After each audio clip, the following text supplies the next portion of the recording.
On ne se méfie jamais assez des princesses, on les trouve douces, délicates, candides, mais c'est tout de même des femmes capables d'embrasser des crapauds pour trouver des princes charmants. Pour les leçons d'hygiène, en tout cas, on repassera.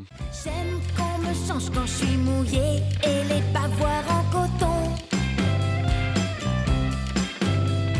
Je ne me déguise pas, je m'habille comme je me sens moi.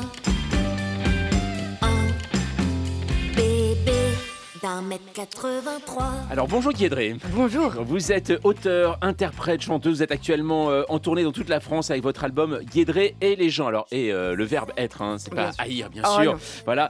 Et là, forcément, on ne peut que se demander où se niche donc votre imagination, comme cette chanson qu'on entend, 1m83. Vous évoquez une chose qui est hyper courante, tout simplement, ces hommes qui, pour se détendre, s'habillent en bébé, couche et talc compris. C'est du vécu, non?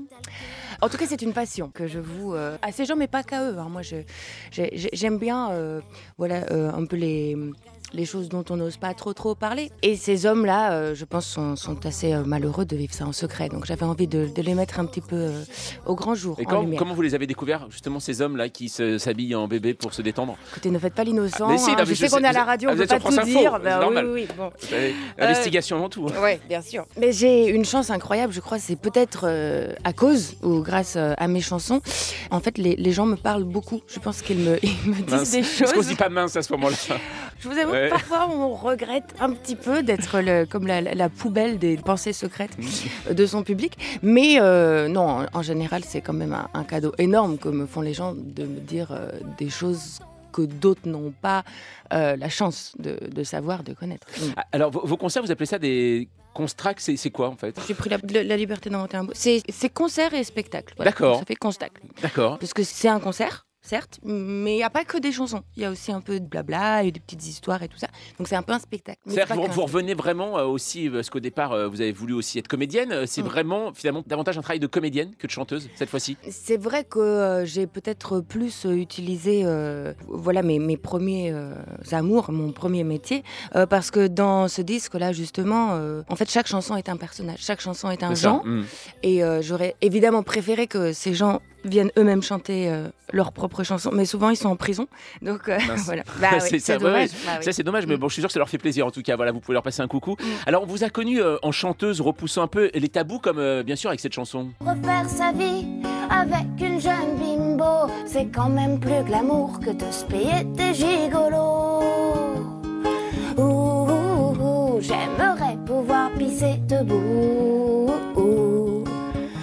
Voilà, ça s'intitule Pisser debout. Est-ce que vous avez voulu un peu passer à autre chose aussi, Guédré? C'est en interprétant des personnages, plutôt que d'être un petit peu aussi la chanteuse trash qui pouvait faire rire? Je ne l'ai pas conscientisé à ce point, je pense, mais c'est peut-être effectivement à un moment une envie de faire un peu autre chose en restant évidemment qui je suis. On ne part pas si loin de soi-même, même en changeant un peu.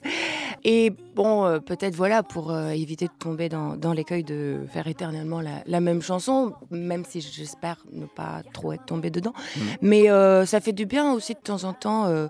Ça faisait 8 ans que je faisais des concerts avec, à chaque fois plein de chansons différentes. Mais voilà, là c'est comme un peu ouvrir la fenêtre, aérer un grand coup. Voilà, proposer autre chose, et puis après on verra. J'ai lu dans une interview, vous disiez si je sais où je vais, c'est quoi l'intérêt en fait? Est-ce que c'est ça pour vous finalement? Si on sait où on va, ça n'a aucun intérêt? Ah non, moi si je sais où je vais ailleurs du coup. D'accord.